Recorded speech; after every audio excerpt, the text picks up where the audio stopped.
morning and welcome to Thinking Constellationally. I'm your host, Stephanie Sena, and we're on USALA Media. Today, I have a very special guest with me in the studio. I have Satwik Seshasai. Hey, how are you? You Did I did. say it right? Yeah. Okay. Thanks for having me. Thanks for being here, Satwik. So on this show, Thinking Constellationally, I say that we connect the dots between systems of inequity and between ourselves and our neighbors. I wanted to invite Satwik to my show. Satwik actually quite literally was one time my neighbor when I was in kindergarten. I think. Was that it, Satwik? I think so, yeah. Yeah. I think through second grade or something. Okay, so Satwik and I went to grade school together, and I can safely say that Satwik was the smartest student in my entire class of over 2,000 people. Sorry, Jason Calloway. And Satwik has done some pretty incredible things since he has graduated high school. So Satwik, I wanted to talk to you a little bit today about your work. You used to work for an organization called Give Directly, and you've also done a lot of work in thinking around universal basic income. And since the universal basic income has been a topic of conversation in this presidential campaign because of Andrew Yang bringing it to the forefront. So it's getting a lot of attention. There's a book on universal basic income called Give People Money by Anne Lowry. And I assign that to my students. It's a great book. I highly recommend it. Anne Lowry has done a lot of work on UBI. And in fact, she followed Give Directly and your specific work with the organization. So I wanted to spend a little time today talking about that. Thanks so much, Satwik, for being amenable to joining me in the studio. Of course, sounds fun. Yeah. So if you could you give us a little background on when you started working for Give Directly? I know you're not there anymore and it was some time ago, but what your role was in the organization and what the organization is in general. Sure. So I actually didn't work directly for Give Directly. I helped start a company called Segovia Technology, which was started by the two co-founders of Give Directly, Michael Fay and Paul Niehaus. And basically, as they were scaling out Give Directly, they realized that one of the critical needs in terms of making programs like the ones that they were running successful was to be able to have reliable payment systems. So to be able to pay someone on a monthly basis in a remote area like Siaya County in Kenya, you actually need to have the right technology in place because you can't rely on a banking infrastructure like you have here in the U.S. And so we started Segovia in April of 2014 to help address this problem. And so my role was as the Chief Technology Officer of Segovia Technology. We were building technology to support Give Directly as well as other aid programs that are similar, as well as in other industries where there was a need to pay individuals in sub-Saharan Africa. We provided the kind of payment rails, that here in the U.S. we take for granted, right? If I want to Venmo you, I just Venmo you. I don't think twice about it. Could you do that, Satwik? What's I'm that? running a little low. Could you do that? Let's see how this goes. Okay. I did ask if you get paid for the radio show. And Yeah, you told me not I yet. depend Yeah. on my guests to pay me. All so. right, that works. So that's what we were doing, and so through that experience, had the opportunity to travel to a number of countries where, Give Directly was operating, as well as a number of other NGOs. Got to know, how they think about aid programs and how they specifically think about providing assistance in a more sustainable fashion, which I think, is really at the core of what UBI is. Okay, so that's fascinating. I wanted to back up a little bit to give some context of NGOs in general and Give Directly specifically. And so I founded and I'm the executive director of a nonprofit called SRIHUP, which stands for Student Run Emergency Housing Unit of Philadelphia. And we provide people with community services, resources, and housing that people need to thrive, because in Philadelphia today there is a shortage of affordable housing and our voucher system has dried up. And so people are in desperate need of affordable housing, and my organization tries to provide that. But I also teach poverty and homelessness at Villanova University in the Center for Peace and Justice. And I've thought a lot about what the best way is to help people in poverty and how to how to fight the income inequality that we see throughout the world today. So there was a fascinating segment on This American Life about Give Directly, comparing it to an organization like Heifer International. So Heifer International is an organization that many people are probably aware of, where you can purchase livestock for a community, for a village, for a family, and the idea is that they will use this livestock to make income for themselves. And This American Life wanted to know, if we're going to help people who are really in need and in desperate poverty, what is the best way? And can we compare a community where where people are given livestock versus a community where people are just given money, and to find out, and study those communities and find out which communities are doing better after a period of time, to really determine what is the best way to help, and potentially, I think that this is a fascinating, argument, but the idea of, if people are in need, should we just give them money and trust them that they will do what they need to do with that money? And this system that we have today, NGOs and nonprofits, I think, are very paternalistic and operate in this world in which they feel they know what's best for people in need. And I think Give Directly is an organization that fights against that idea. So can you talk a little bit, for our listeners who might not know much about Give Directly, the context of who they are and what they were trying to accomplish? Sure. I mean, it's proven out time and time again that if you trust people, they tend to know what they need, right? And if I think what's interesting about the way we think about things is, when we think about providing money to individuals who are experiencing homelessness or experiencing poverty, they're naturally so much more entrepreneurial, so much more hardworking, scrappy, and resourceful than we are, because we're so fortunate that we can rely on the money we have, the infrastructure we have, and so forth. And so I think it's impossible to even put yourself in that position, right, where you think about how someone would leverage the first few dollars a month that they would have to help support themselves and their family. And so what Give Directly has done is they have basically, with that hypothesis, set up programs where they provide people with enough money that they can live a reasonable life for a certain period of time, right? Typically, they have the UBI program that we can talk about, but they also have a number of other programs where they'll provide enough money to sustain a family for a year or 2 years, and that really is enough time to give that family both the ability to kind of get themselves on their feet and acquire the right resources. Maybe it is livestock, maybe it's something else that's appropriate for them. But they'll choose.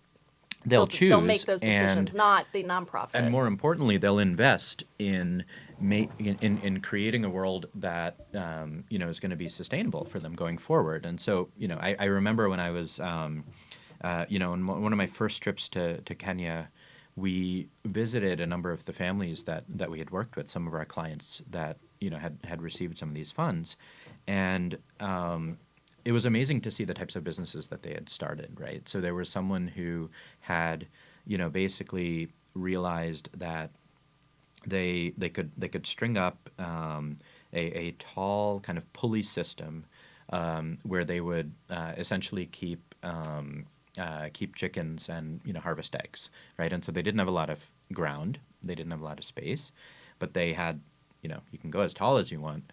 And so they kind of had created this system, and then they had essentially turned it into a little business where Wow. they were providing they were selling eggs and making good money doing it, and it didn't take much capital to invest in that.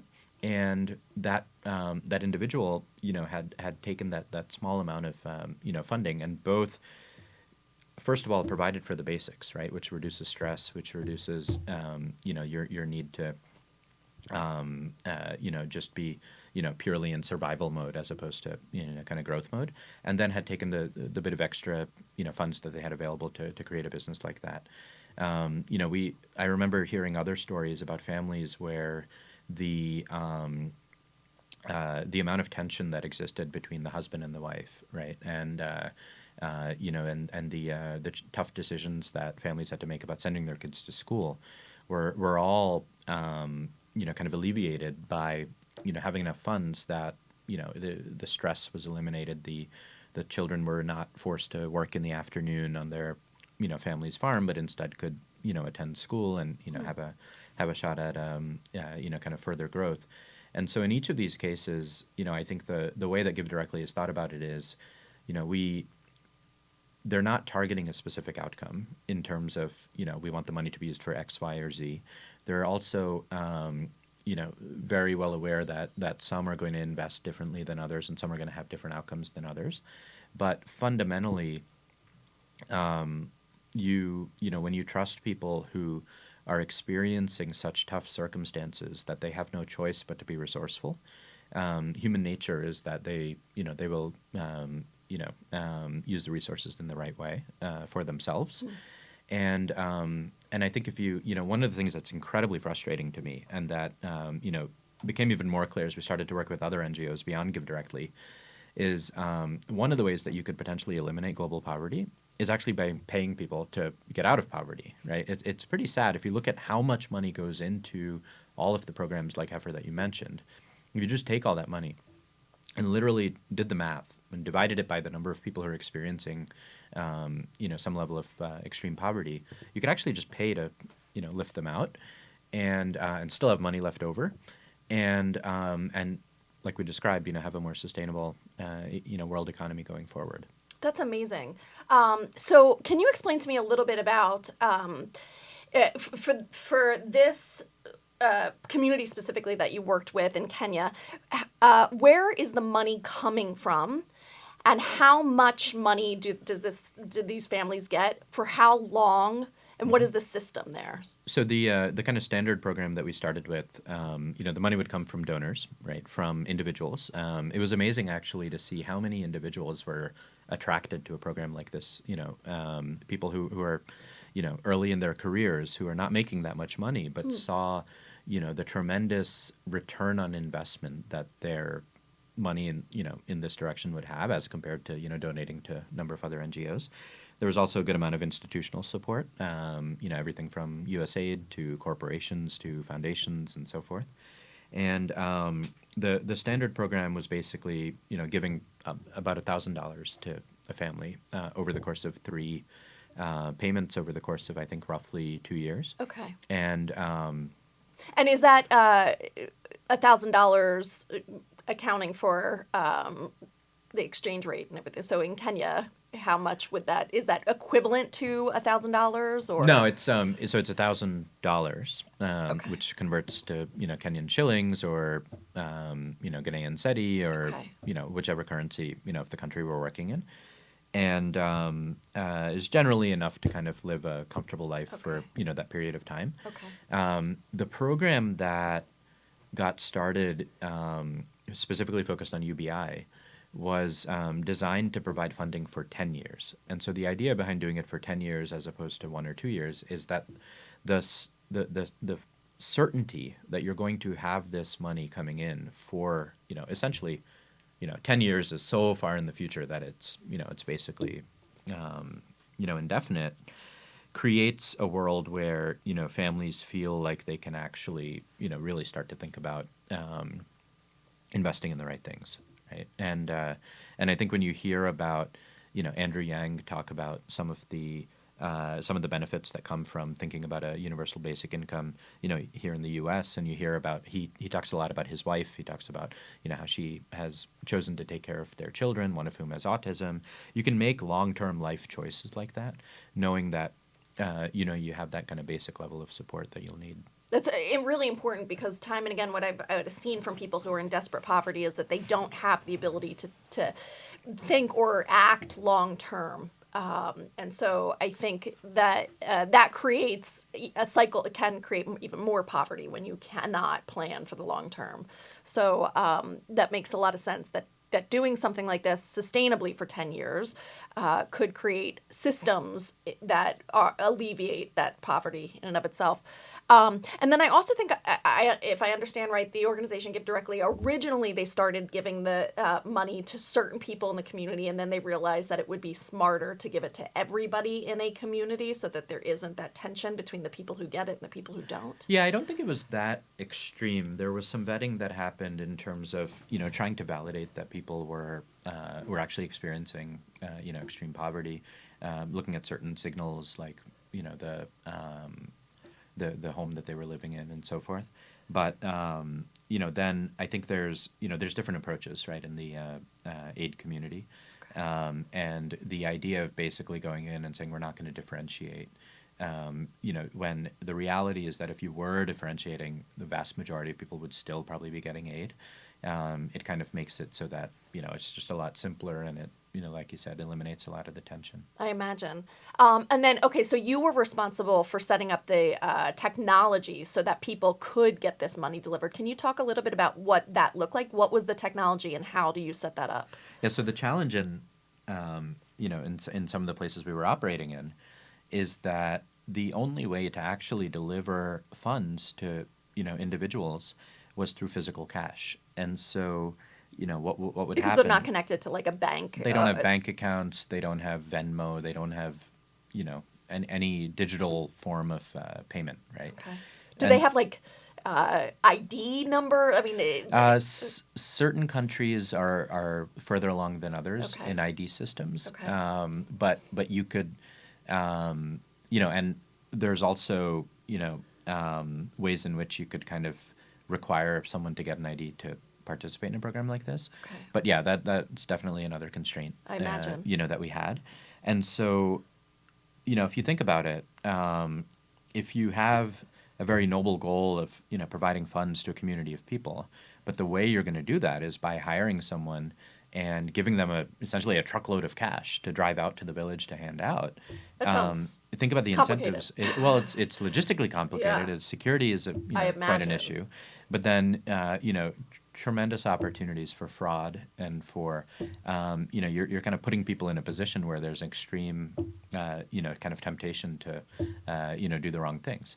And so we built technology that allowed for full tracking of where those payments were going, where they terminated in the cell phones of the individuals. And so what we'd essentially do is give everyone a bump on their cell phone balance, which kind of is a backdoor way of giving them money. Did you have to give people cell phones, or they already had the cell phones? So for, good amount of people had them, and then Okay. for others, they were actually given the opportunity to buy them. Interesting. So that was considered just yet another investment that you would make. Fascinating. So we have only a few seconds remaining in this segment, and when I come back, I want to talk more about the specifics of how you were able to connect people with funds, and then also generally your thoughts and work on universal basic income. So stay with us, and we're going to talk more about the best way to level the playing field and fight against income inequality. I'm looking forward to returning. See you soon.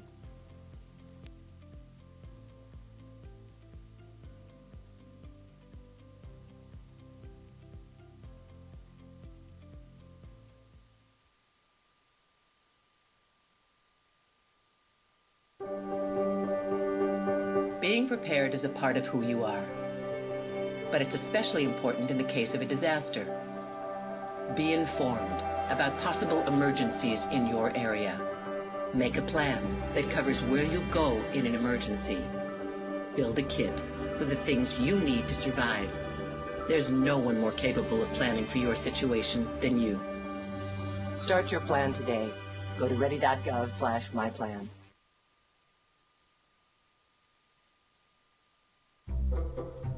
They call me Maxie, but I prefer tripod.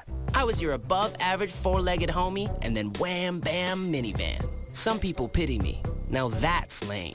I still run, fetch, and swim. And the ladies love me. I'm the ultimate wingman. Just don't ask me to high five.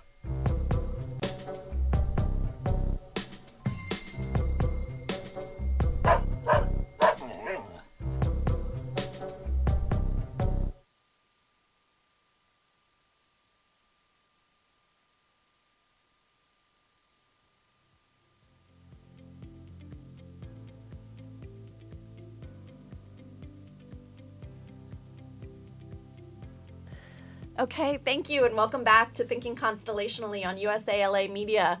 I'm Stephanie Sena, your host, and we're here with Satwik, who's talking to us about his time working with a tech company that helped give directly in different. Were you only in Kenya, Satwik, or did you go to other places? No, we were in quite a few countries. So Kenya, Uganda, Rwanda, Tanzania, Ghana, Sierra Leone, Cote d'Ivoire. Amazing. Okay, and so before we took the break, you were explaining the complications with just carrying a boatload or a van load of cash, and so that you needed to have technology to have a less complicated way of giving people money regularly, and your tech company did that work.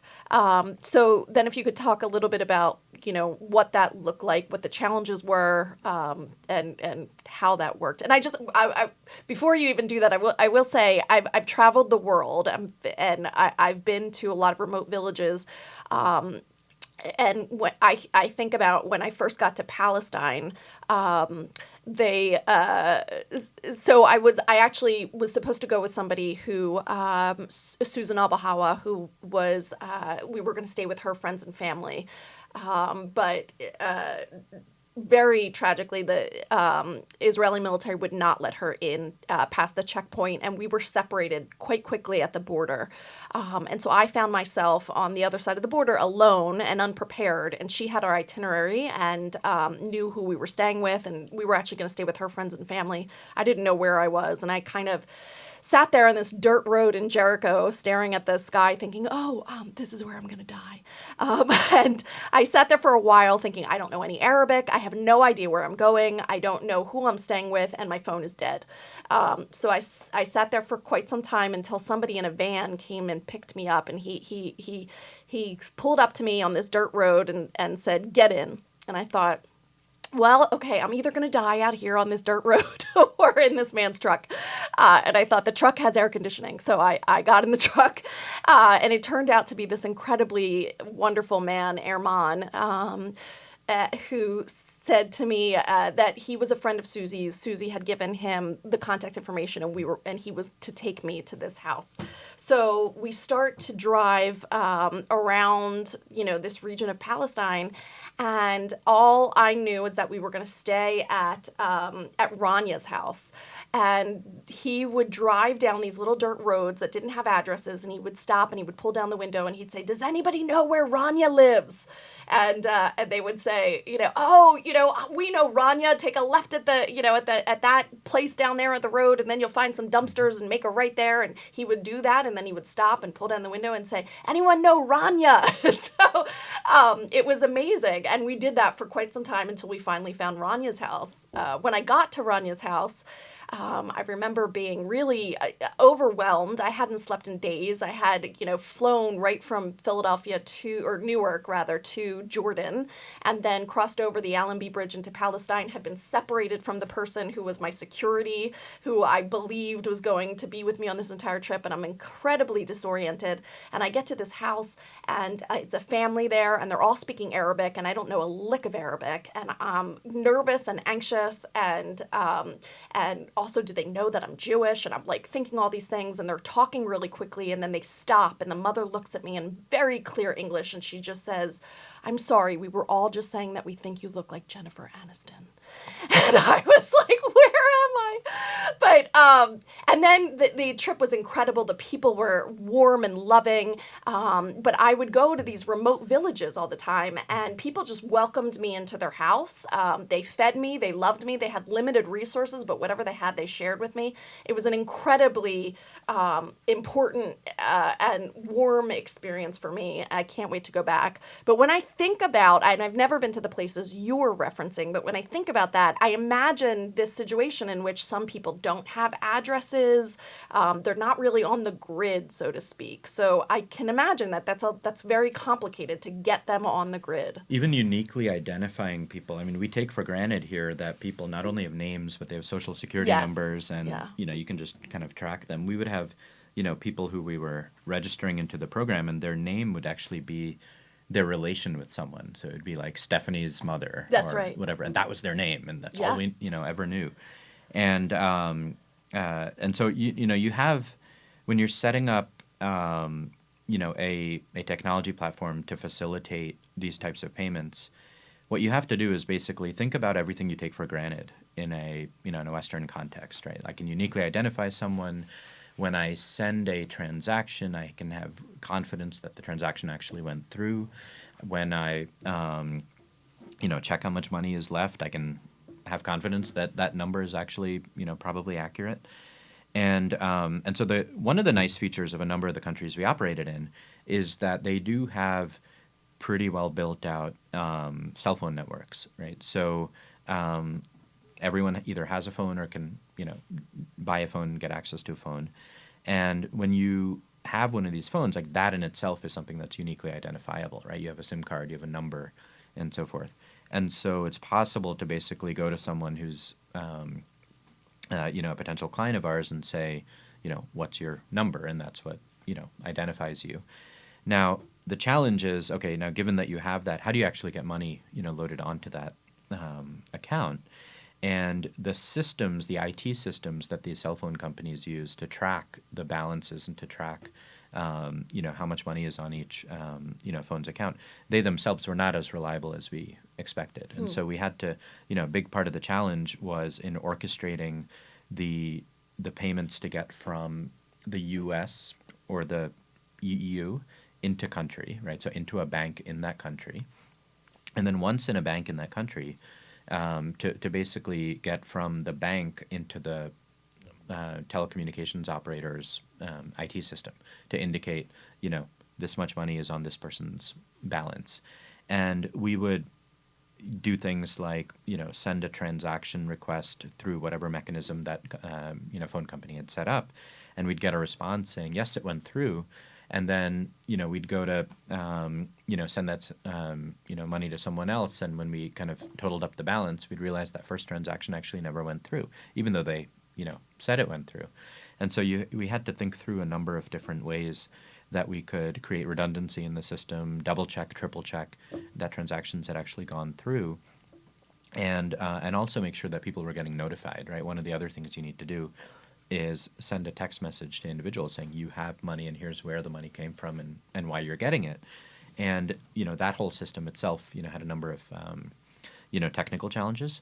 And so, I the way I think about the overall technology that we built is it's really kind of a mirror for the fragility that exists in all the infrastructure in, these parts of the world, whether it's around food security, whether it's around, literal physical security, whether it's around, banking and financial infrastructure. You just, you have systems that are in place that are not designed to scale to the population size, that exists there, and to support the amount of volume that, of transactions and other resources that are, that are taking place. And so that was really what we saw the value of our technology platform as providing. Incredible. Is it still operational Still today? Operational, yeah. We so Segovia has merged with an amazing global bank called Crown Agents Bank, based in England. So this bank is kind of a descendant of, the literal Crown agent. So hundreds of years ago, the Crown of England would have agents that went and traveled to the most remote colonies that, were part of the British Empire and deliver funds, right? And so, then there was a whole kind of banking system that was part of that. And so that has now become a private bank called the Crown Agents Bank, which specializes in operating in the most remote parts of the world. They call them frontier markets. And so we've partnered with them and basically, now are looking at leveraging the technology that we built at Segovia to work worldwide in, a number of different countries in supporting a much broader set of populations. That's incredible. So that must have been such a fascinating experience that for you doing this work in other countries. I'm very curious about how this pertains to eliminating this massive income inequality that we have in the United States. So the census data recently came out indicating that the United States today has the largest income gap that we've ever had since the census started tracking it over 5 decades ago. So in 50 years, our income equality is at the greatest rate ever. Since this was even a metric they started calculating. That's insane. And I see that all the time. And what we have basically is that the majority of our resources and wealth are concentrated in a few hands. And that wealth is being siphoned off. It's being the people who control that wealth and those resources are not being taxed, and they're hiding their money in offshore accounts and creating these shell companies. And it's creating this system in which so many people are suffering in really deep poverty here in the United States, and I see it every day. One thing that makes me so angry is when people make this argument that the economy is doing well in the United States. And I get so angry because I think, who's it doing well for, and who is it not working for? And even if we have in the United States full employment, what I'm seeing constantly is people who are working multiple jobs, but none of these jobs are paying a livable wage. And so we're seeing that, in Pennsylvania alone, we have not raised our minimum wage in 10 years. It's still at $7.25, which it was set at in 2009. And in that time, the cost of living has gone up 19%. Since 2015, the cost of housing has gone up over 40% in Philadelphia alone. And people are unable to pay for their basic needs like rent and food and medicine. And I see it every day. I actually have a family I'm hosting right now who's living with me, a mother and her 2 children. And the mother works multiple jobs. She's a one-on-one aide for children with autism in the Philadelphia School District. And she also is a hospice care worker. But both of these jobs are she's a contract labor. It's kind of like the gig economy. And neither of them pay enough for her to afford rent. And I can identify that as well because I'm just an adjunct professor at Villanova University. I'm also not paid enough to afford rent.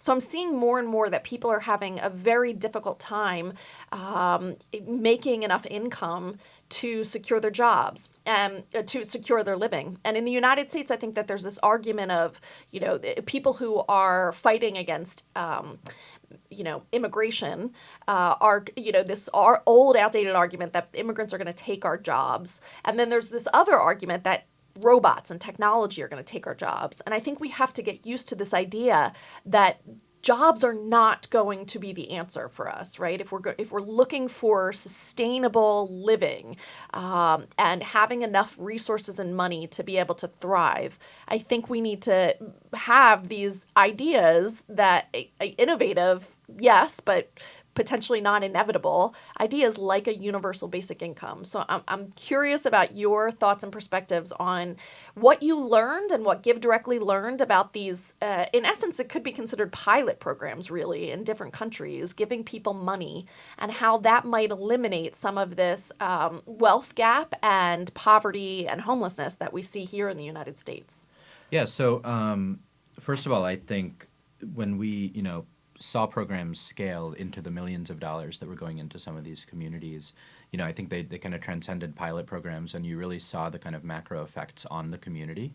But that being said, I actually think a lot of the economic realities in the parts of the world where we were operating are fundamentally different than, here in the U.S., right? You have, you talk about income inequality over there. I'm not sure that there's, inequality. It's there are different levels of income, but that stark difference that exists here in the U.S. probably doesn't exist as much there. And the level of resources that are available, even to those who are experiencing extreme poverty here in the U.S. are fundamentally very different than what you have out in a place like sub-Saharan Africa. But that being said, I think there's a number of first principles around human behavior, around human nature, as well as around, kind of the growth potential and impact on return on investment that you get from, investing in, in hardworking people, right? So, if you think about some of the things we saw in terms of how resourceful people would be with the money they were getting, and how, they would fundamentally look at it as a way to create educational opportunities for their children, or to create business opportunities so that they didn't have to live on simply, the funds they were getting. Those are all, to me, signals of what, like human nature actually is, right? And I think we should take that, take that insight into, as a key input into any programs that we're thinking about. And then I think the other the other thing that, is important, especially for, when you think about, the impact on GDP that investment in a given community can have, is that those who are the most resource constrained tend to be the most resourceful. And therefore, if you invest a bit in them, will probably have significant impact on, the overall GDP of, the cities or the states or the country that they're living in. And I think that comes in part from, becoming very productive, employees within the kind of future economy. And that also comes in part from some of the businesses that, you see being started or grown by, by people who are giving that extra leg up. You mentioned also, the concept of, kind of robots and automation, and, Andrew Yang talks quite a bit about, the the impact that that's had on so many different communities.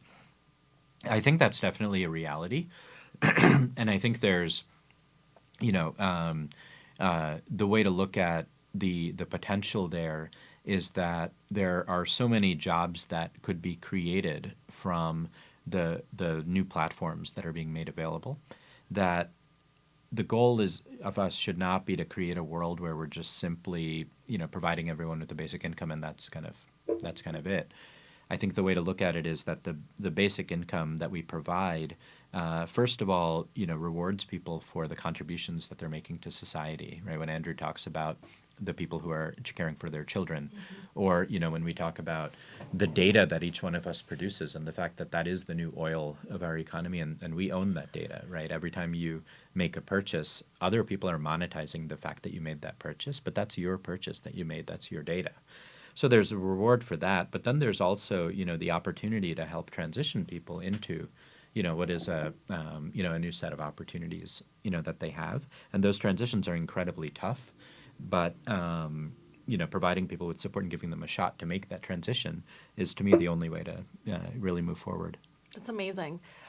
So fascinating. So we only have a few seconds remaining in this segment. When we return, we're going to talk more about universal basic income. I also want to talk about a pilot program in Stockton, California that has been operating for several months now, and they are just coming out with some data and statistics about how people in Stockton, California are doing now that they've gotten some basic income coming to them from this pilot program. We'll talk about that, and also how we can work to eliminate some poverty here in the United States. So I'm looking forward to coming back and talking more with Satwik. See you soon. So.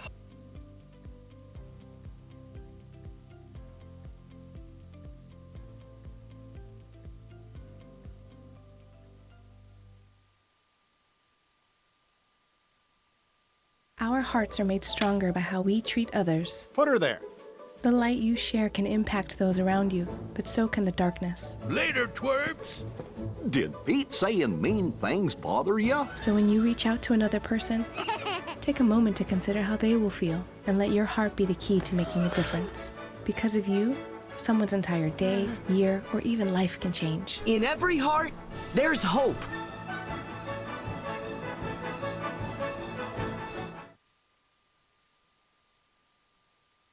$150/90. 180 over 111. 160 over 110. I had a stroke. This is what high blood pressure looks like. You might not feel its symptoms, but the results from a stroke are far from invisible or silent. If you've come off your treatment plan, get back on it, or talk with your doctor to create an exercise, diet, and medication plan that works for you.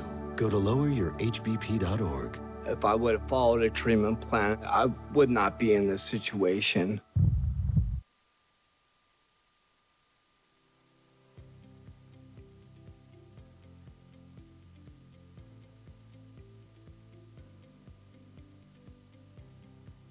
Hi, welcome back to Thinking Constellationally. I'm your host, Stephanie Sena, and we're on USALA Media.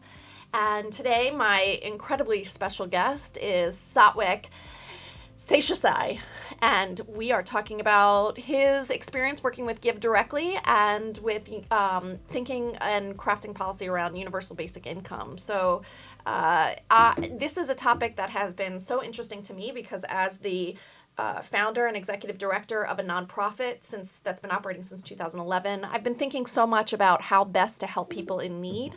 And one thing that people ask me all the time, they say, I see people who are on the street who are homeless and they have these signs, and I always want to know, what should I give them money? And they say to me, I'm worried about what they'll spend that on if I give them money. And my answer to people all the time is that if you have something, if you have the resources, if you have the money, give it. And if you don't have the money, offer at least a smile and recognize that this person is a human. I feel like people who are on the streets often can go days, sometimes weeks or months, even years without hearing their own name spoken. It's an invisibility, and it kills hearts and souls before it kills bodies. But I just feel like we should be recognizing people who are on the streets and sharing with them a conversation, a smile if you're limited on time. But this question about should I give people money, I feel like it's rooted in this mistrust of people who are in poverty. This idea that what if they're not really homeless, or what if they're going to use that money on drugs, or they're going to use the money somehow differently than I want them to use the money. And I feel like it's very much rooted in this paternalistic ideology, which basically says that the giver knows best how the recipient should use that money. And I feel like if you are going to give the money, give it freely and then be done with it. But I have thought a great deal about the use of just giving people money and trusting them that they will do with it what they need to. There's a great TED Talk by Ernesto Ciroli called "Want to Help Someone? Shut Up and Listen." And I've showed it to my class many times. He's Italian. And he's hilarious. And he says that he worked for NGOs and for Italian NGOs in Africa. And he said that you think that the Italians are messing up. He said you should watch what the Americans are doing in Africa. But he said that his NGO went to this rural community in Africa, and they decided that they were going to harvest fruits and vegetables for this community, and they would go and they would plant these tomatoes. And they were these gorgeous, huge, beautiful, juicy tomatoes that they planted and that harvested from these seeds. And Ernesto felt so proud of his work with these tomatoes, and he thought, oh my goodness, we've saved these people. We're planting this food and giving them resources they'll be able to eat and sustain themselves. And they went to sleep, and overnight all the hippos came and ate all the tomatoes. And they said, oh my goodness, the hippos ate the tomatoes. And they went to the people in the village and said, why didn't you tell us about the hippos? And the people in the village said, you never asked. And it's this idea that, this very paternalistic idea that people often go into other communities where they don't understand the community, they don't have a lot of experience, and they feel like we know what's best for them. And he says, and I believe this thoroughly, that if you want to help someone, what you need to do is shut up and listen to what people need and trust them that they will do with it what they need to do with it. And I love how what you said about how when you actually give people money, they're incredibly innovative and they have their own ideas of how they will use those resources to better themselves, and they do time and again. They prove that. So there's actually a pilot program that tests this in the United States in Stockton, California. So in Stockton, California, there was this universal basic income experiment, which is now nearly over, where people received $500 a month. And it was kind of this experiment to see if people who were receiving $500 a month if this could lift them out of this extreme poverty that they were in. So it was a pilot program run by the mayor of Stockton, Michael Tubbs. And what they have found is that after, something like 18 months of this program of giving people about 125 individuals $500 a month, that these individuals were able really to thrive, and as you said, to think more long term, which is in and of itself, this ability to plan for the future and think long term goes so far in being able to have people support themselves and pull themselves out of poverty with this help. So if you could talk a little bit about your thoughts and your ideas and work on UBI here in the United States, and where you think this is going from here, what you think about where we are as a nation, in terms of if and when we're going to implement this UBI here, more broadly.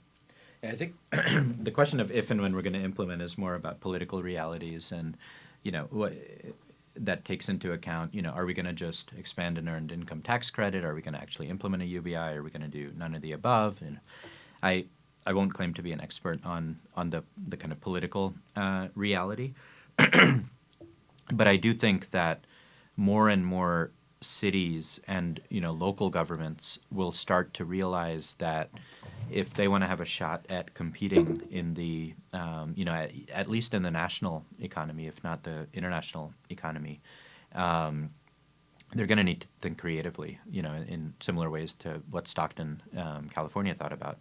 If you look at the ways in which people make decisions on where they live, right, and where they go to college, and we're here in Philadelphia, and we talk a lot about how we have amazing colleges here, but then people graduate and then they go to other cities. And if you think about how do you actually create the right level of opportunity and investment, at that local level, I suspect you'll find that giving people the opportunity to have that kind of basic income, and then giving them the opportunity to invest in themselves, and in potentially local businesses, will have a tremendous impact at the local level. So I'm actually interested to see, I think the on the federal level, on the presidential level, really about kind of political realities, but on the local level, I suspect that we'll see many more pilots or long-term programs that are coming up organically. That's incredible. I personally know that it would go so far in helping the people who I serve, people who are experiencing homelessness, who, as I mentioned, many of them are the working poor and hold multiple jobs, but don't have enough income to be able to afford housing.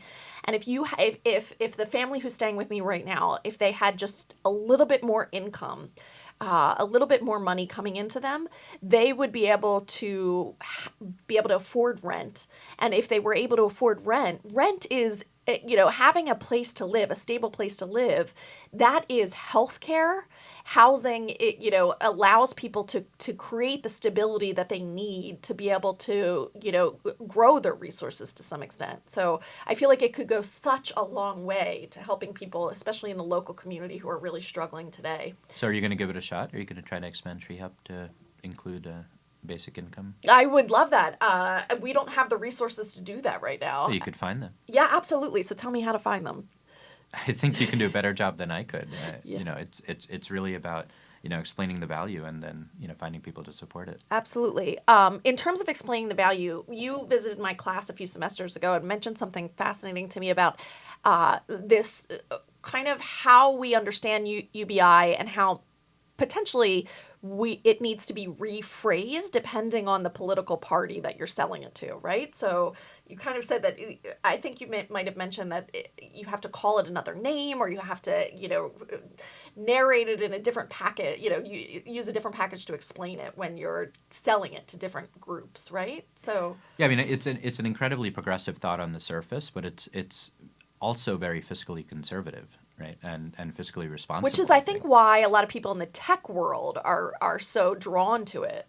Really, I think that venture capitalists and people out in California, in Silicon Valley, I think that they really maybe the first to really tackle this. I think it tends to align with, kind of the data-driven approach that a lot of that community tends to take. And it's also just a bit different, right? So that community tends to like being different and new and innovative and so forth. But yeah, at its core, you can, if you just look at the raw, economics, like on the international aid side of things, think about all the programs we have where, we are paying to produce, let's say food in, rural Iowa, and then we're paying to fly it over to Ethiopia, and we're paying to distribute it and so forth. So much it's waste. Horribly inefficient. Absolutely. And so I think it, if kind of presented in the right way, it actually serves multiple needs.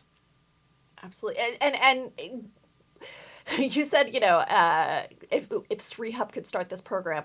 I'm curious, though, in terms of funding a program like this, either locally or on a more national scale, do you see this as something that will depend on private funds to operate, or do you think that what we need to do is tax people to create a UBI? And then would this go towards everyone, like a flat rate in which everyone in the country or everyone in a specific community, even if we're talking about a local community, receives the same amount of money?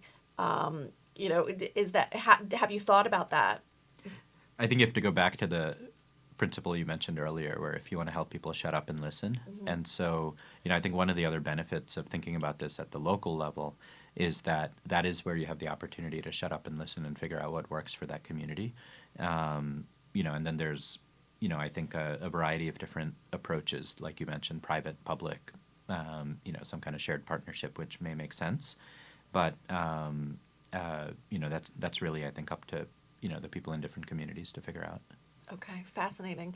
I just think that UBI, when you came to my class a few semesters ago, you said, you had this language that I thought was really vital, because my students said, they were saying, sounds really, utopian, but I don't know that it'll ever happen. And your perspective was, it's not if, it's when. Do you still believe that?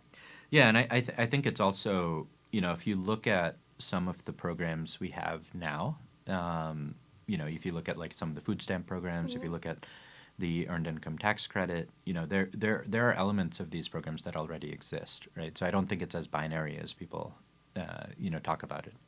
It's, it's a set of principles around investing in people, trusting, human behavior and human nature, and thinking about the return on investment of the, different types of investment you can make in the people in your community.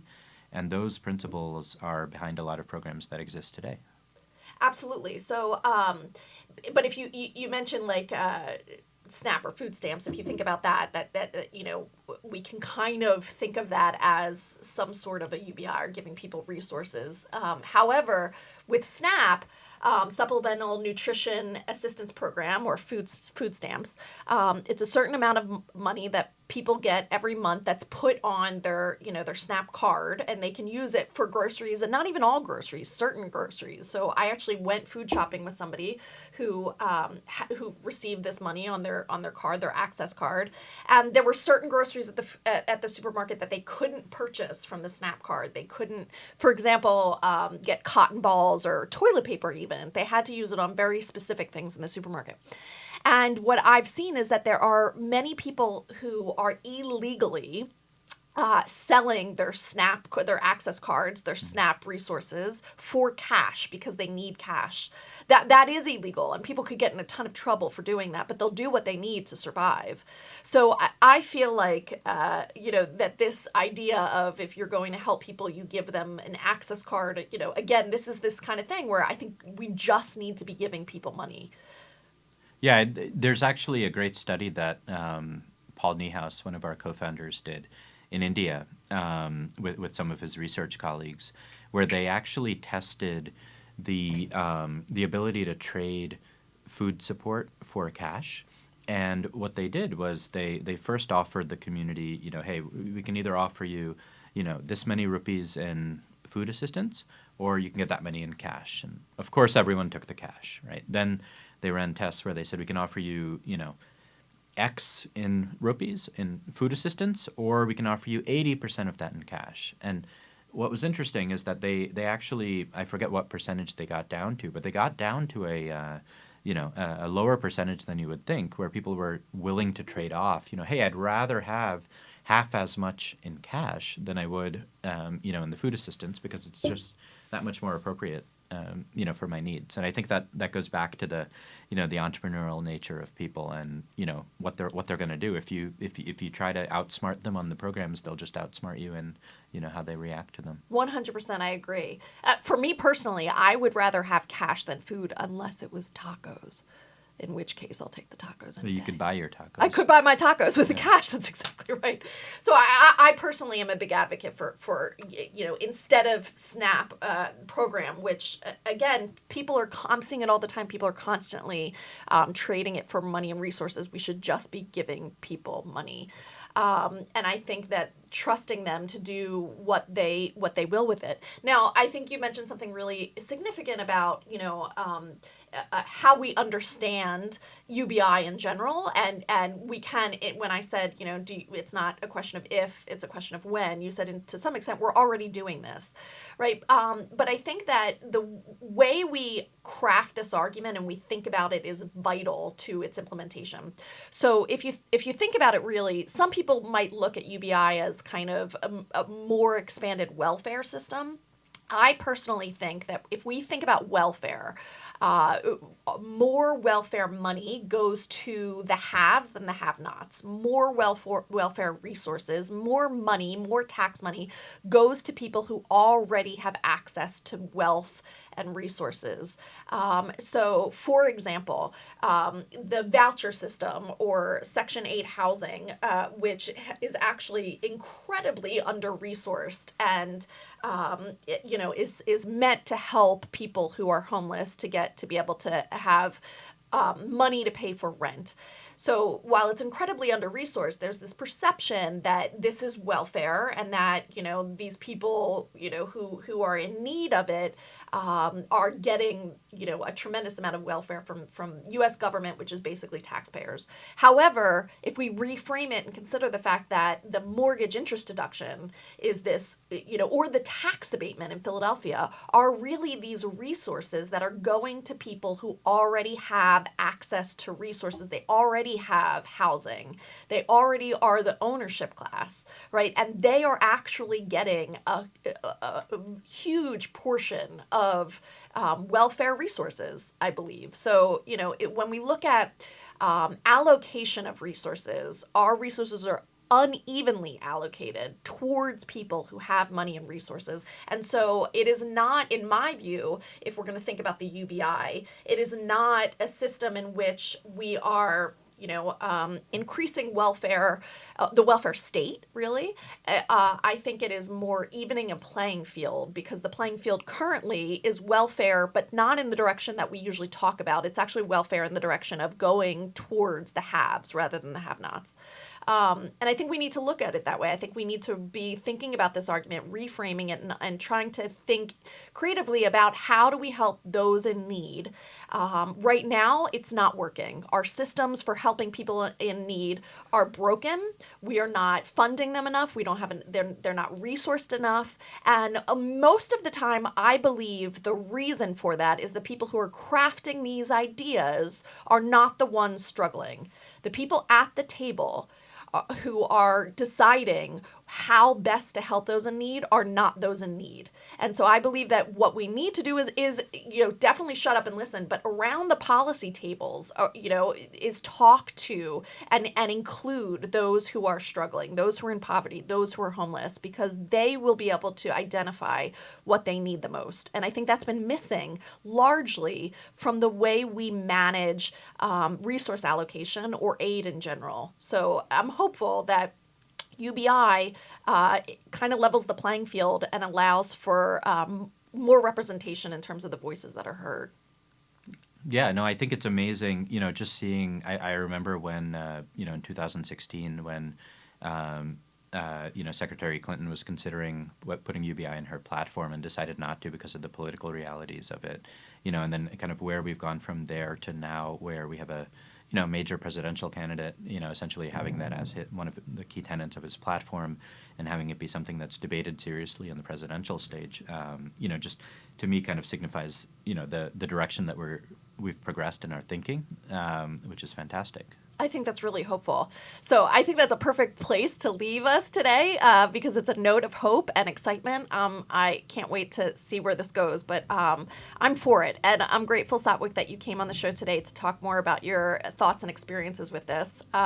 Again, I was excited to be the student in the chair and have my teacher being one of the brightest minds that I've ever had the pleasure and fortune of meeting. So thank you, Satwik, for joining me Thanks on for having me. Thinking Constellationally. And happy Thanksgiving, everybody. Excited to be back next week with another special guest. So enjoy your week and take care of each other. Bye.